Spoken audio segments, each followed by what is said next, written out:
മലയാള സിനിമയിൽ നായിക പ്രാധാന്യമുള്ള സിനിമകളിലൊന്നും ലെന അഭിനയിച്ചിട്ടില്ലെങ്കിലും മലയാളികൾക്ക് സുപരിചിതയും ഇഷ്ടവുമുള്ള നടിയാണ് ലെന. ലെന തൻ്റെ ജീവിതത്തെക്കുറിച്ചും വിവാഹത്തെക്കുറിച്ചുമെല്ലാം ഒരഭിമുഖത്തിൽ പറഞ്ഞിരുന്നു. 2004 സിനിമാ രംഗത്ത് തന്നെയുള്ള അഭിലാഷ് കുമാറിനെയാണ് ലെന ആദ്യം വിവാഹം കഴിച്ചത്. 22 ഫീമെയിൽ കോട്ടയം സിനിമയുടെ തിരക്കഥാകൃത്ത് കൂടിയാണ് അഭിലാഷ്. അഭിലാഷും ലെനയും നേരത്തെ സുഹൃത്തുക്കളായിരുന്നു.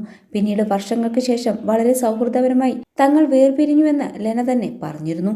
എന്നാൽ ഇപ്പോൾ താരം തന്റെ പുതിയ ജീവിതത്തെക്കുറിച്ചും ജീവിത പങ്കാളിയെക്കുറിച്ചും വെളിപ്പെടുത്തിയിരിക്കുകയാണ്. ഭാരതത്തിനു വേണ്ടി സ്വന്തം ജീവിതം പണയം വയ്ക്കുന്ന ഒരാളെ വിവാഹം കഴിച്ചതിൽ ഒരുപാട് സന്തോഷമെന്ന് നടി ലെന. ജനുവരിയിൽ വിവാഹം കഴിഞ്ഞുവെന്നും ആരാധകരോട് വെളിപ്പെടുത്തിയതിന് പിന്നാലെ ഒരഭിമുഖത്തിൽ സംസാരിക്കുകയായിരുന്നു താരം. പ്രധാനമന്ത്രി പ്രഖ്യാപിച്ച ഗഗൻയാൻ ബഹിരാകാശ യാത്രിക സംഘത്തിലെ air force group captain Prashanth Balakrishnan നായരാണ് വരൻ. തൻ്റെ ജീവിതത്തിലെ നല്ല സമയമാണെന്ന് തോന്നുന്നു. ഒരുപാട് നല്ല കാര്യങ്ങൾ സംഭവിക്കുന്നു.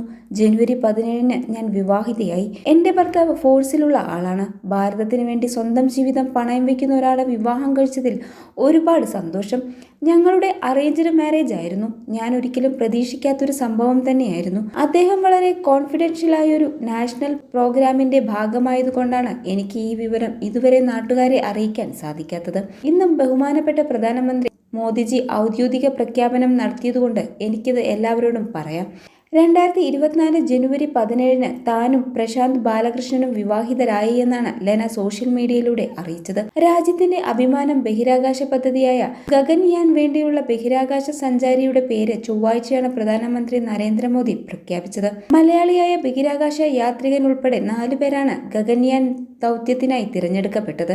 മലയാളിയായ group captain Prashanth Balakrishnan Nair, group captain Ajith Krishnan, group captain Angad Pratap, wing commander Shubhanshu Shukla എന്നിവരാണ് ആ 4 പേർ. എന്നാൽ ഇപ്പോൾ ലെനയുടെ ആദ്യ ഭർത്താവ് താരത്തിന്റെ വിവാഹ വാർത്തയറിഞ്ഞ് ആശംസകളുമായി എത്തിയെന്നാണ് സോഷ്യൽ മീഡിയയിലൂടെ പുറത്തുവരുന്ന വിവരം.